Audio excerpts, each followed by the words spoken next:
So I want to do two things in this lesson. I want to show you how this wheel animation has been created using tweening. And tweening, as you'll recall, is the creation of frames automatically in an animation between keyframes. And I also want to show you how to achieve the same effect using Actionscript. But I gave you this project to do a couple of lessons ago just with tweening, so I'll go through that first. So you should have been able to find this file called wheel.fla with a wheel in it. The wheel is 115 pixels wide. So the first thing we need to know is how far the wheel will move for a particular rotation, and the rotation I gave you was 10 degrees per frame. So let's have a look at these slides. I showed you this slide a couple of lessons ago. This is the wheel, and A is the distance the wheel will travel for a particular angle A. And we decided that the relationship was a proportionality. So this length A divided by the whole circumference is the same as the angle A divided by the 360 degree full circle. And if you rearrange the equation, and knowing that the full length of the circle is 2 pi times the radius, then you get this mathematical relationship: A equals the distance, the distance travelled equals the angle of rotation divided by 360 degrees multiplied by 2 pi times the radius of the circle. And if we put our numbers in, we have a wheel width 115 pixels, which is a radius of 57.5 pixels, and it's being rotated by 10 degrees in each frame. And we put our numbers in and we get the answer. It's moving 10 pixels per frame.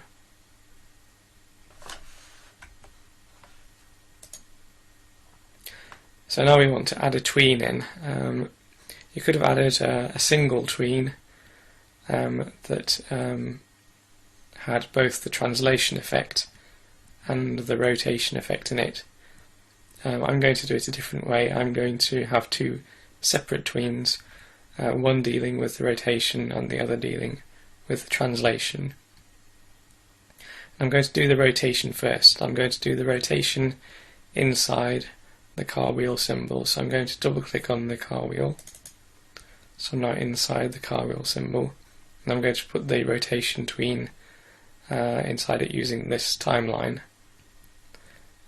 So I'm moving my wheel 10 degrees in each frame, and what I want to do is to move the wheel a whole turn, because Flash by default loops the animation. So if I make an animation that does a whole wheel turn, then it will continue to loop that wheel turn, and it will look like just a continuously turning wheel. So I want to turn my wheel 360 degrees, and if I'm turning 10 degrees per frame, that means I have to use 36 frames. So I'm on frame 36, and I want to insert frame because I'm about to create a motion tween. So I'll right mouse click and create motion tween. It's just telling me that this graphic inside the symbol needs to be turned itself into a symbol. So I'm just going to go OK. So now this is a nested symbol. There's a symbol inside a symbol. So I'm just going to call that inner wheel. That's the symbol that's just been created inside this symbol. I'm now going to go to frame 36, and I'm going to change the rotation to 360. So there's now a motion tween there, which is turning the wheel 360 degrees. So let's do a test compile, control test. And you can see there the wheel is turning. you might be able to notice that there's a slight pause each time it rotates a full circle. And the reason for that, if I go back into my car wheel symbol, is that the position of the wheel in frame 1 at 0 degrees is the same as the position in frame 36 at 360 degrees. Those are both the same image, and so it spends, because it loops, it's spending 2 frames at one particular image, whereas it's spending just 1 frame for the rest of them. So there's a delay caused by that extra time spent on that one image. So if I'd have anticipated that in advance, I could have made the wheel turn 350 degrees and only used 35 frames. An alternative solution is to put a small Actionscript statement in the end. So I've just inserted a keyframe, window actions. I'm just going to put go to and play 2, and all that is going to do is, when it's played through the first 36 frames, so going back to frame 1, it will always go to frame 2, so it's going to miss out frame 1 in all of the loops. So let's test that out. Control test.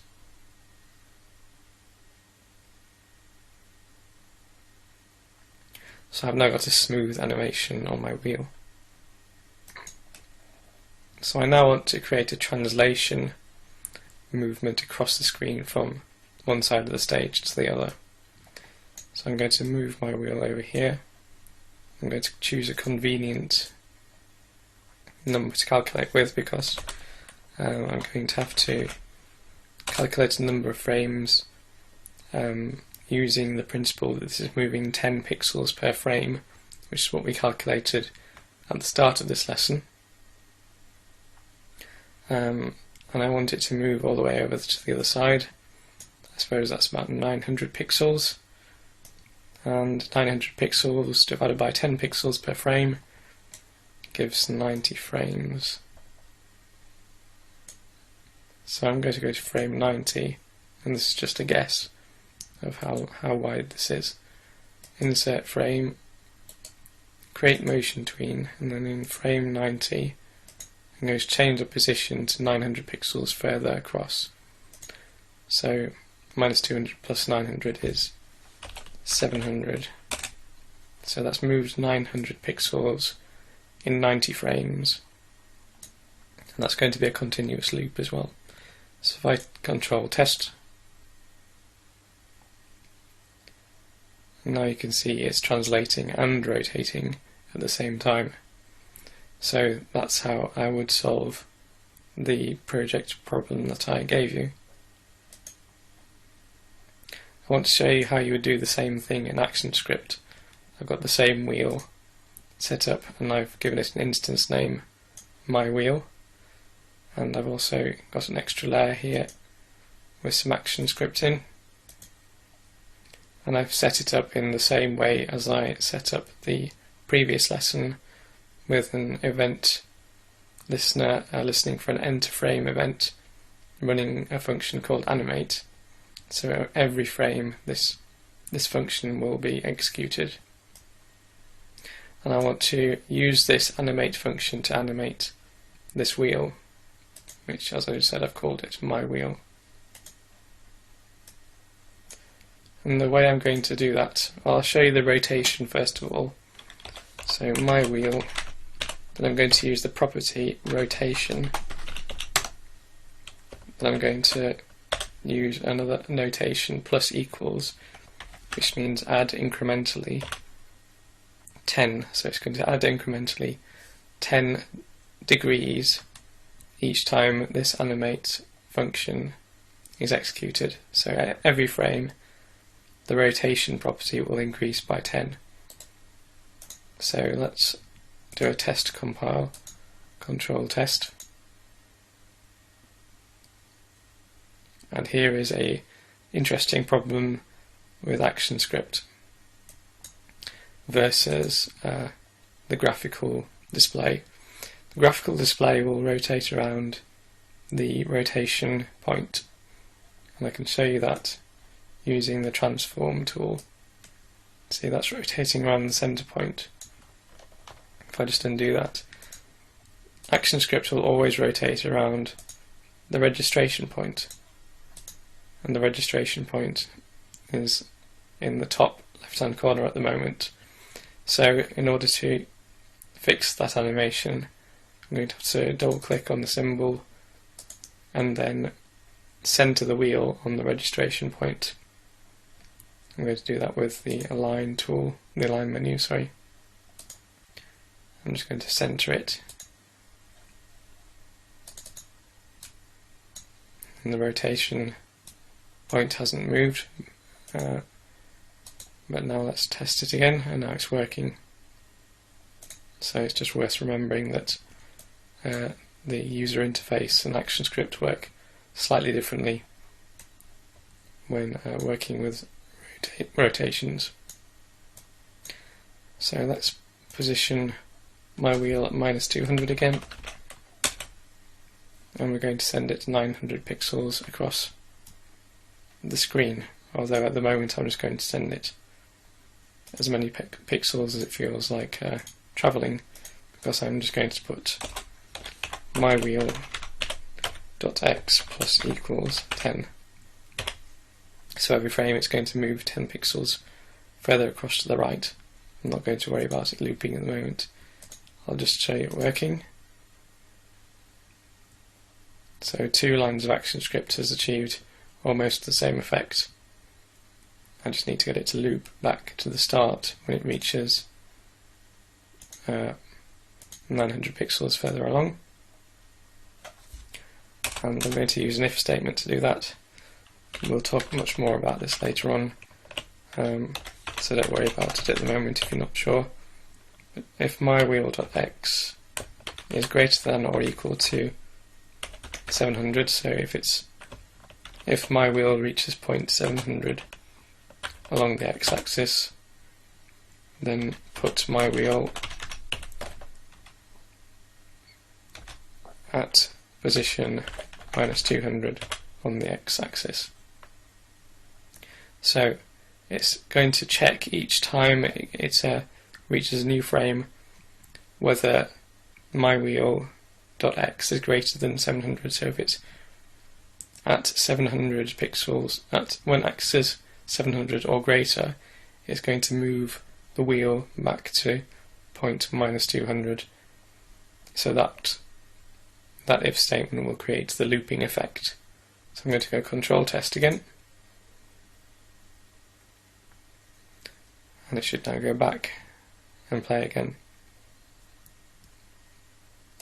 So you can see the advantage of Actionscript. It's a faster and more efficient way of creating that animation than using tweens. And also, when you learn more Actionscript, you'll see how versatile it is and how many different uses it has when dealing with animations. And so I'll just summarise briefly what I've done there. I showed you the tween, which I did as 2 separate tweens. So inside the wheel symbol, I've done a rotation of 360 degrees, 10 degrees per frame. And I've combined that with a translation. I translated it 900 pixels, so the translation is 90 frames long. So I've just combined those 2 tweens and solved the problem I set in the project. And then I've done the same thing with Actionscript.